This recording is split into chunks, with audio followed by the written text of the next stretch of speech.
Hello.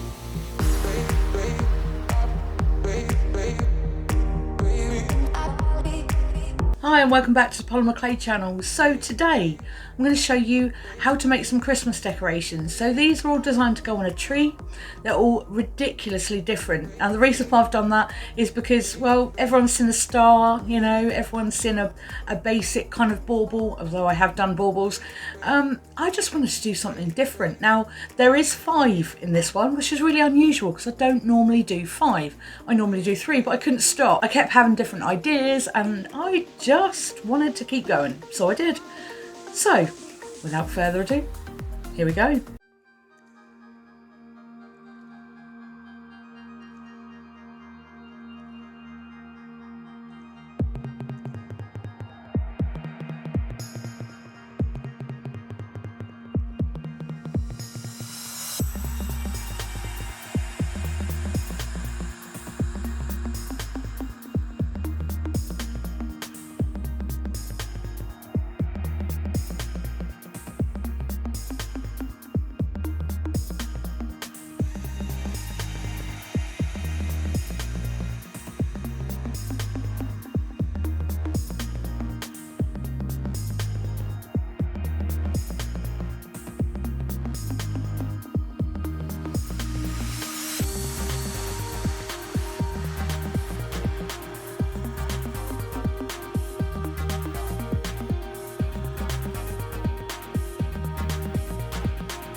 Thanks for watching the tutorial. So this is the show and tell part. Now the reason why I do a show and tell is because I cannot talk through a tutorial. I find it very confusing, but the main reason is that when I start filming I have no idea what I'm doing. I just have a little idea and I just literally film while I make. So there's kind of not really any plan. Now I used to do a narration throughout because I used to plan my videos, but I was new to YouTube at the time and I found an easy way for me. So that's why I do a show and tell part. Anyway, the bit that you want to see is all of the things that I've made in this tutorial. Now, as usual, I don't know what order I've done them in, and I don't think I've ever explained why. I film over about a week, and sometimes I just film and I don't remember what I've done first. So that is why. But anyway, I've got them all here, so I'm going to show you one at a time. Right, so I think this one was the first one. So I'm going to bring that in nice and close. So you can see what it looks like. So I wanted to do something that was 3D. Now with quite a lot of stuff that I make, it's not 3D, and I wanted to give 3D a go. So the idea of this one is that you make a whole one, and then you make one that's cut in half. So, and then you put them together. I thought, what a cool idea. So I'm just going to bring it in so you can see the detail. I've got some mica powder on there and then some glitter. Now, what I didn't consider with this one, I don't know why, but I just didn't, was the fact that there was going to be a back to it. Now, I thought, okay, well, the back is already baked. What can I do about it? So I then put a whole bunch of glitter on it, which is why you see it like this. Now I thought there's got to be a better way of doing it. So you can't put texture on something, squishing it down, and then do the same to the other side because the pattern is going to go. So how am I going to get around this? Well, you'll see this in a little while because I will do a similar sort of idea, but it might work out better. Well, what you could do is make these thinner. So instead of having the thickness like this, you make them thinner.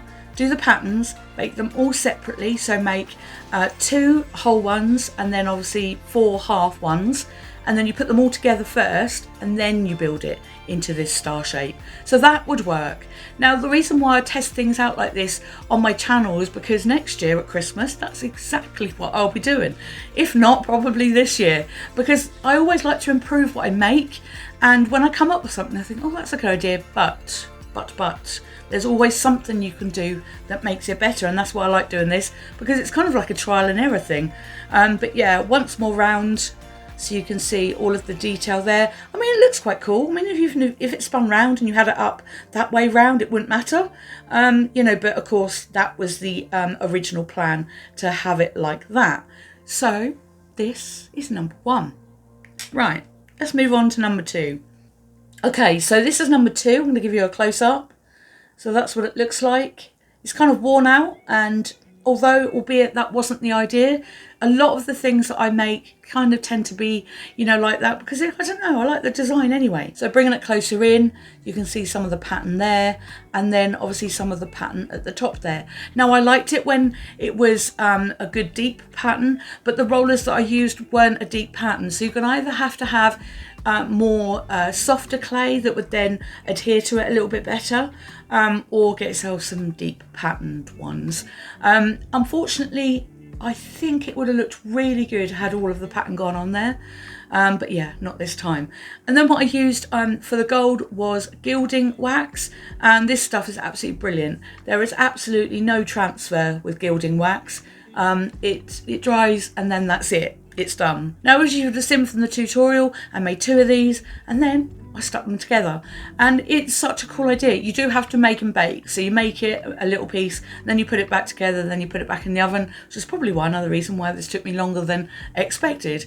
But yeah, I just put some liquid polymer clay in the middle and then rebaked it. And that is literally how you get it to be double-sided. Now, what I could have done with this one is do the edging as well. I liked that part of it because it kind of matched on the insides as well. It gave it that sort of dark look. Not everyone likes brightly coloured Christmas decorations. Some people like to have sort of a dark and black, for example, that sort of thing. Albeit this, I don't know if this is black. I think it might be. Yeah, but it's sort of, I don't know why, but to me it looks like a little bit of sort of really, really dark blue. But yeah, some people like that. So it's a good way to think, not necessarily just white and silver and all those sort of things, but literally this sort of thing. So, number 2. Right, let's go with number 3. Now I wanted to show something different because you can make Christmas decorations out of anything. I saw a YouTube, not a tutorial, but it was someone decorating a Christmas tree, and they were putting all sorts of things on there, and some of them didn't look Christmassy, and I thought, oh, but the effect was so nice afterwards. But yeah, so I made these, and albeit yes, very bling bling, but it's just totally different. So for this one I used a mould, and I did that 4 times. So it had a backing. Now I'm really fascinated by this because a lot of things, like I said earlier, I don't do the backing part, and I'm going to start being mindful because things spin round, and some of the things I've made spun round and then looks terrible. Like that thing I used to have hanging up here. Well, I'm not doing that anymore. I'm making sure that things have a back. So here we go again. I like this. I don't normally put silver with gold, but I don't know why. It looked absolutely lovely. Now I'm going to make a little confession here. This originally was the gold. It did have mica powder on it, but it rubbed off, unfortunately, as I was putting the liquid polymer clay back on and then putting it back in the oven.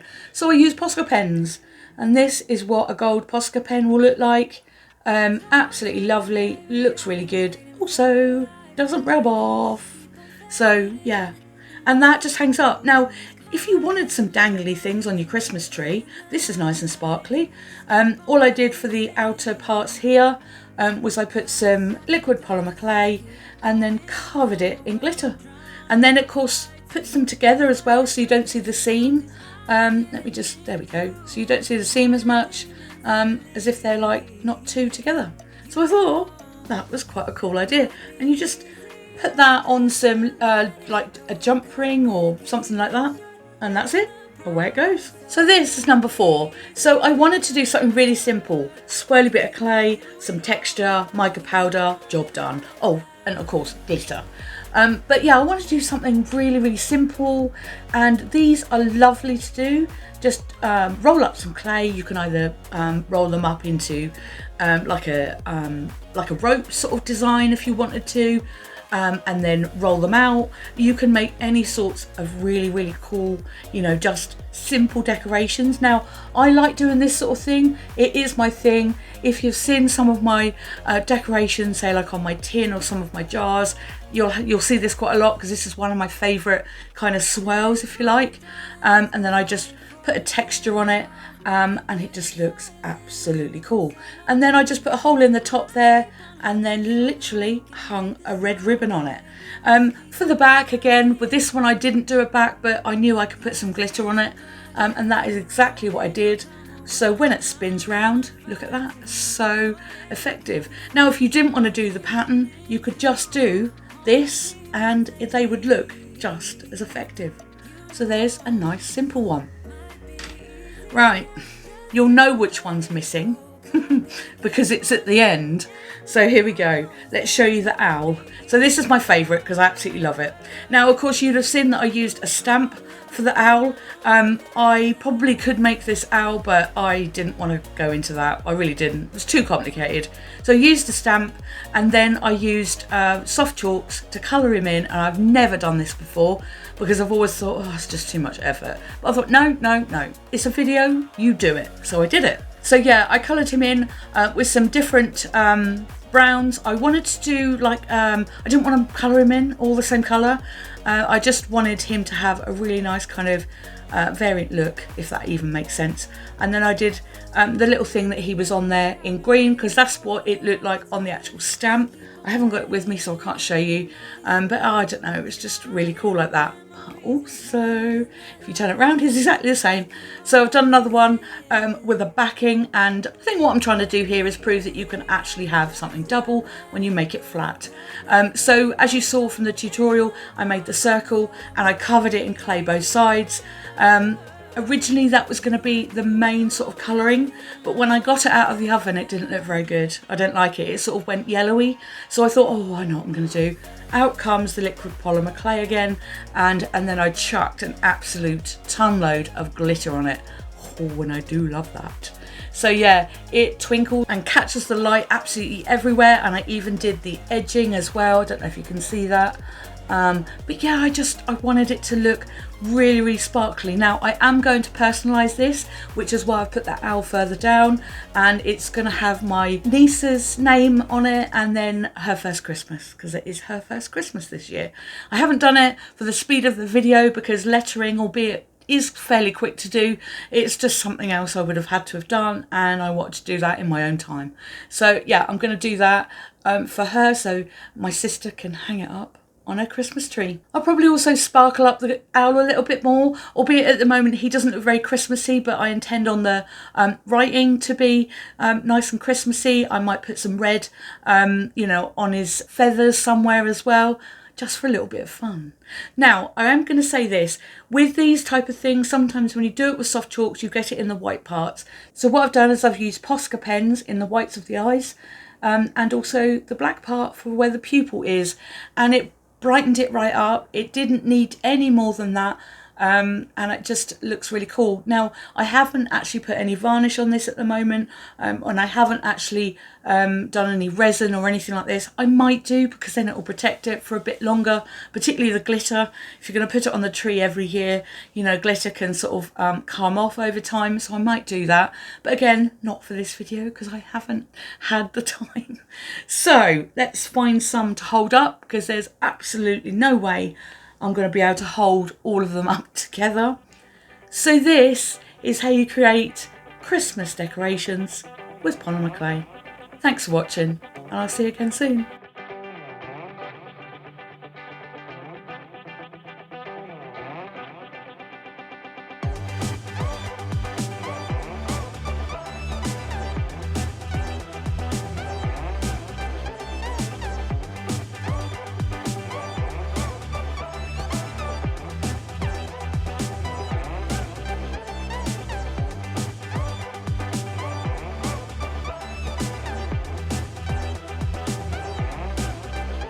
Right, I suppose we've got to guess an order now, because I can't remember what order I did these in. But I was new to there.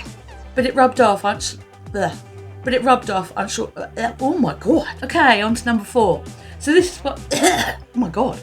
Okay, so this one's number 4. So this one is. I mean, you will have, if you've blah blah. Some sort of marks on it, like a stampy pattern or something like that. I am not making much sense in this video, am I? Moving on. Just wait for the kid to stop screaming. I think for some reason what I'm trying to do here is prove you can do something and I'm going to switch my arm because that's hurting. I've got a bit sticking out here. I've got a bit sticking up here. I look really cool. Why is it